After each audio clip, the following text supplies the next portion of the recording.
Prime minister साहब को ये एक बात पूछना चाहता हूँ कि आप उम्रे से जब वापस आए हैं, ताज़ा उम्रा करके आए, और आप अपनी ईमानदारी से बताएं कि आप अपने मुनशीरों और वजीरों से आप मुतमिन हैं।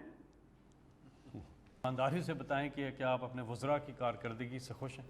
देखें, ये ऐसे है कि 11 खिलाड़ी हैं मेरी टीम में, हर कोई तो सुपरस्टार नहीं होता, कोई अच्छा करता है, कोई बुरा करता है, जो बहुत ही बुरा करता है उसको टीम से निकाल के दूसरे को ले आते हैं, जो अच्छा करते स्टार्स होते हैं तो वो सबके सामने आ जाते हैं। हमारे कई वज़रा बड़ा ज़बरदस्त काम कर रहे हैं, और कई वज़रा अगर वो अच्छा काम नहीं करेंगे तो फिर टीम बदलनी पड़ेगी। ये आप इसका जवाब है। अगले कॉलर हमारे साथ जी। अस्सलाम वालेकुम। अस्सलाम वालेकुम जी। 051 जी, कौन सा बात करें? जी मैं मोहम्मद अयाज बात कर रहा हूँ। जी जी अयाज नागो रावलपिंडी से। जी जी, सवाल पूछिएगा जी। सर मैं दोनों हाथों से माजूर हूँ, और बचपन से खान साहब को जाना, क्रिकेट खेलते जाना, मेरा बचपन इसी में गुजरा है कि खान साहब को क्रिकेट खेलते देखिए मैं बहुत बड़ा इनका फ़ैन हूँ। तो मुझे कुछ नहीं चाहिए इनसे, बस ये है कि 5 मिनट की जाना मुलाकात दरकार है। जी मुलाकात आप प्लीज़ MS साहब प्लीज़ इनको ऑर्गेनाइज़ करें जी। अगले कॉलर हमारे साथ 0519224900 पर कौन है जी? अस्सलाम वालेकुम। जी वालेकुम अस्सलाम। मैं फैसला मास्टर बात कर रहा हूँ ग्रीस से। जी 12 साल से ना ग्रीस में मुकीम हूँ। मैं मंडी बावलदीन का रहने वाला हूँ।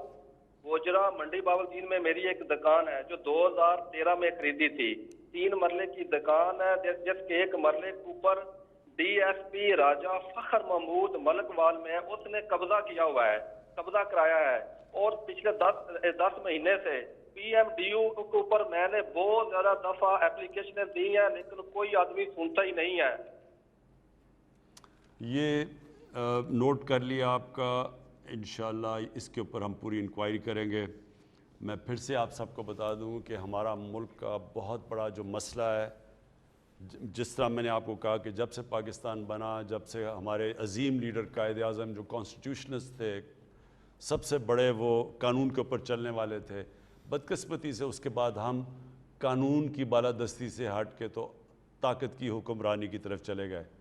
और ये एक बड़ा मसला, ये जो कब्ज़ा ग्रुप भी हैं, ये जो कब्ज़ा ग्रुप है ये कभी भी ताकतवर के ऊपर तो नहीं हाथ डालते, ये बेचारे वो कमज़ोरों की ज़मीनें कब्ज़ा कर लेते हैं। तो इनके ऊपर तो मैंने पूरी जंग डिक्लेयर की हुई है। मैंने एक अपना मेरा जो पोर्टल है प्राइम मिनिस्टर का, इसके ऊपर आप लिखा करें, अगर आपने इसके ऊपर इसका नंबर सबके पास है, आप अगर इस पोर्टल के ऊपर ये लिखते, बल्कि मैं चाहूँगा कि इसके बाद नीचे भी आप चलाएं ये नंबर, अगर आपकी किसी की भी ज़मीन के ऊपर कब्ज़ा हुआ होगा और ख़ास तौर पे किसी ताकतवर ने किया हुआ है, किसी कब्ज़ा ग्रुप ने, प्लीज़ इसके ऊपर लिखें। मेरा काम है फिर उसके ऊपर फौरी तौर पे इन्वेस्टिगेट करना। मैं आपको बताऊं, अभी तक आपको हैरत होगी, ये मुझे बड़ी खुशी है कि ये हमने तो जंग डिक्लेयर की हुई है ना ये कब्ज़ा ग्रुप के ऊपर, तो बड़े बड़े हमने कब्ज़ा ग्रुपों के ऊपर हाथ डाला हुआ है। कोई पुराने वज़ीर थे, कोई MPs थे, कोई MNAs थे। मैं आपको बताऊं कि इनमें से हमने कितनी अभी तक ज़मीन इन कब्ज़ा ग्रुपों के हाथ से छुड़वाई है। इन्होंने सरकारी ज़मीन अरबों अरबों रुपए की कब्ज़ा करके बैठे हुए थे, और ये वो लोग हैं जो पावर में रह के इन्होंने ज़मीनें कब्ज़ा की हुई थी। तो अब तक मैं आपको पूरी फिगर दूंगा, मैंने यहाँ लिखी भी हुई है कि हमने जब से हमारी पावर में आए हैं, हमने अब तक कितने लोगों से कितनी की ज़मीनें छुड़वाई हैं। आपकी कॉल्स का सिलसिला जारी है। नंबर है आपकी स्क्रीन पे भी आ रहा है 0519224900। आप इस करते रहे, मैं भी आपको बताऊंगा कि हमने कितने अरबों रुपए की ज़मीन कब्ज़े से छुड़वाई है। और ये भी मैं आपको बता दूं, इसमें जो पुराने वज़ीर और MNAs थे, हम सब को चैलेंज करते हैं कि अगर हमने एक भी किसी के ऊपर गलत इंतकामी कार्रवाई की हुई, आप अदालत में जा सकते हैं। अदालतें पाकिस्तान में आज़ाद हैं, और मैं आज आपको कह रहा हूं कि एक भी इनमें से नहीं जाएगा, क्योंकि हमने सारे लैंड रिकॉर्ड्स के ये कब्जे छुड़वाए हैं। ये तो ताकतवर हैं, और इसमें कई एक MNA जिसने अरबों रुपए की ज़मीन कब्ज़ा की हुई थी, جو نون لیگ کی جو سینئر مریم نواز ان کے ساتھ جا کے کھڑی ہو گئی اور ان کے ساتھ کہا جی بڑا ظلم ہوا ہے. کیوں نہیں آپ جا کے عدالت میں پیش کرتے ہیں؟ کیوں آپ لینڈ ریکارڈز نہیں پیش کرتے ہیں؟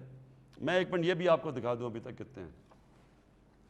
ابھی تک جی ہم نے 21,000 ایکڑ زمین خارج کروائی ہے جو کہ قبضے ہوئے تھے. 21,000 ایکڑ زمین. اس کی جو ویلیو ہے, جو اس کی قیمت ہے 27 ارب روپے کی زمین ہے جو ہم نے چھڑوائی ہے ابھی تک. جی آگے. جی پرائم منسٹر صاحب, انہوں نے ایک اور التجا کی تھی گریس سے جو ہمارے کالر تھے, انہوں نے کہا تھا کہ جو پورٹل ہے PMDU جو ہے اس پر 2 دفعہ یہ کر چکے ہیں شکایت, لیکن وہ ادھر ایڈریس نہیں ہو رہی ہے, انہیں کوئی جواب نہیں آ رہا ہے. اگر وہ آپ بھیج دیں جو جدھر آپ نے ان کو بھیجا, وہ ہمیں ذرا کس طرح بھجوائیں گے آپ ہمیں؟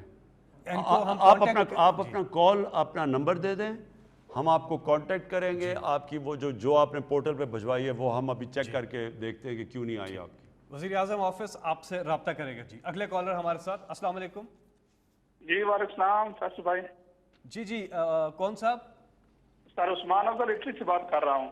جی عثمان بھائی کیا سوال ہے؟ جی پرائم منسٹر صاحب سے بات کیجیے گا, آپ کا سوال. جی السلام علیکم وزیر اعظم صاحب. ہلو. جی آ رہی ہے آواز. پرائم منسٹر صاحب میں 2012 سے اٹلی میں موجود ہوں, ماں باپ کا اکیلا بیٹا ہوں, تو میں بہت تکلیف میں ہوں. جو میرے چاچو نے ہماری زمین پہ قبضہ کر لیا, ہم کرائے کے گھر میں رہے, انہوں نے گھر سے مار پیٹ کے میرے ماں باپ کو نکال دیا ہے. کل انہوں نے قبضہ کر لیا ہماری زمین کے اوپر, پولیس والے نال ساتھ ملے ہوئے ہیں, کوئی سنوائی نہیں ہو رہی, کہیں نہیں سنوائی. جو میں پیسہ کما رہا ہوں عدالتوں میں جا رہا ہے, پولیس والے لے لیں, ساتھ والے چودھری لے رہے ہیں. اچھا میں ایک اس وقت ہم نے جو اصلاحات کی ہیں, یہ بڑا مسئلہ پاکستان میں کہ جب زمین کا کیس عدالت میں جاتا ہے تو وہ پھر آپ کے بچے ہی, اگر میں کیس کروں گا تو بچوں کے ٹائم میں شاید وہ کیس کا حل ہو جائے, یعنی 30 40 سال کیس پڑے رہتے ہیں. ہم نے ایک سول پروسیجر کوڈ کے اندر اصلاحات کی ہیں. آج پختونخوا کے اندر وہ چل رہی ہیں, آج اسلام آباد میں وہ اصلاحات ہے کہ وہ کیس زمین کا بھی ہو تو وہ 1 سال کے اندر حل ہوگا. صرف اس وقت پنجاب میں کسی وجہ سے وہ رکا ہوا ہے. ہم نے پنجاب کی اسمبلی نے بھی اس کو پاس کیا ہوا ہے. یہ میں چیک کروں گا کدھر پھنسا ہوا ہے. میرے خیال میں عدالت نے کوئی آبجیکشن لگایا ہوا ہے اس کے اوپر. دیکھیں یہ بڑا ضروری ہے کہ ہم اپنے ملک کے اندر اپنی ایک تو کرمنل پروسیجر کوڈ ہے اس کے اندر لگے ہوئے ہیں ریفارم کرنے کے لیے, لیکن جو سول پروسیجر کوڈ ہے جس پہ یہ زمینوں کے کیسز ہیں اس کے اوپر ہم اصلاحات کر چکے ہیں. لیکن ابھی تک جو پنجاب کے اندر یہ نہیں ہوئی, اور یہ پلیز ہم چیک کرنا, آپ نے بتانا ہے کہ پنجاب میں کس وجہ سے رکی ہوئی ہے. اس سے ہوگا یہ کہ آپ کے 1 سال میں مسئلے حل ہو جائیں گے. لیکن آپ کا جو کیس ہے, آپ مہربانی کر کے ہمیں یہ بات میں نے نوٹ کر لیا آپ کا نمبر, ہم آپ سے بات کریں گے اور پھر دیکھیں گے کہ ہم قانون کے طریقے سے کیسے آپ کا چھڑوا سکتے ہیں.